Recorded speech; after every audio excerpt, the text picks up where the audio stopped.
여기 미술계의 테러리스트라고 불린 작가가 있습니다. 테러리스트 하면 어떤 이미지가 떠오르시나요? 총? 폭탄? 여기 억울하게 한국화단의 테러리스트가 된 사람이 있는데요. 바로 한국화가 소정 황창배 작가입니다.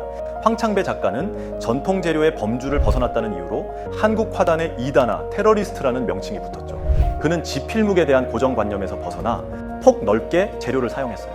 이때 당시에는 서양화의 전유물로 여겨지던 아크릴 물감을 동양화가가 사용하니 충격이었죠.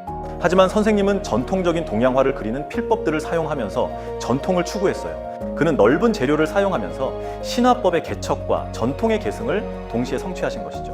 뿐만 아니라 그는 그 시대의 이슈와 역사의 현장을 작품에 고스란히 담아내어 사건을 풍자하고 우리에게 새로운 시선을 제시했죠.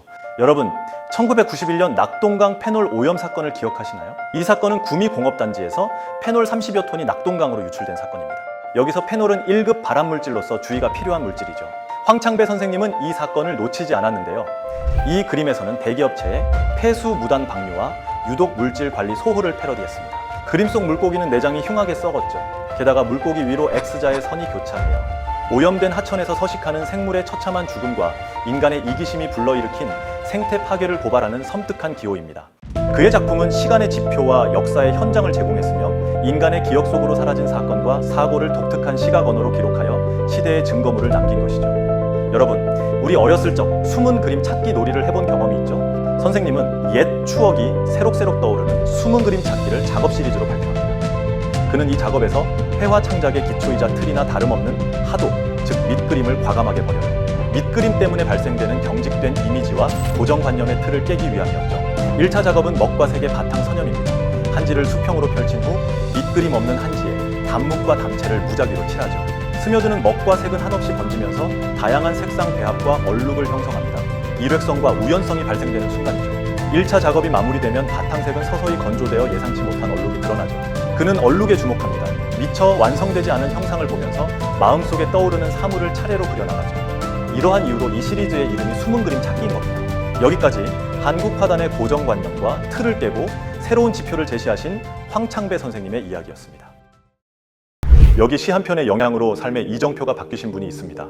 바로 이 그림을 그린 남천 송수남 작가입니다. 우리 어렸을 적을 생각해보면 공부 잘하는 친구, 축구 잘하는 친구, 그림 잘 그리는 친구들이 있었죠.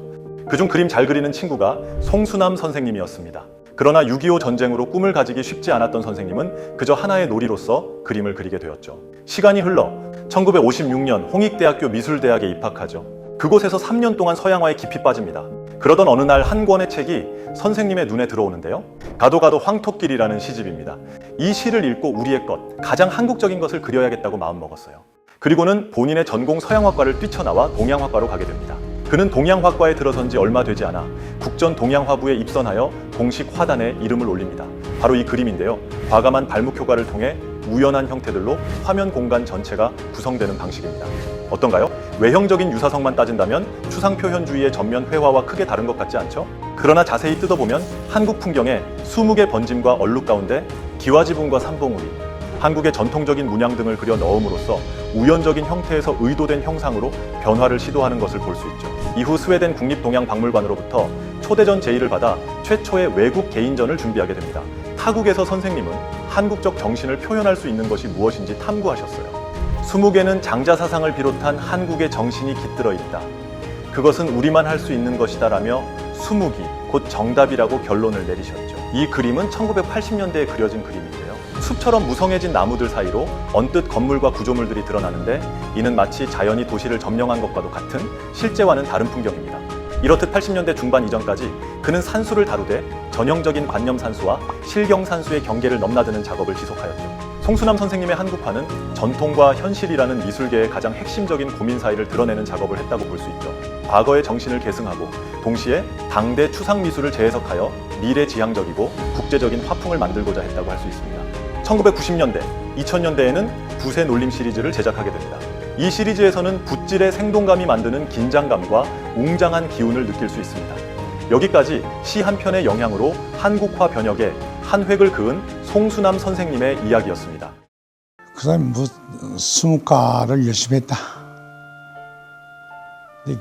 안 하니까 요즘 남이 안 하니까 나라도 해야죠 이제. 그래서 좀 열심히 하려고 준비를 많이 하고 있어요.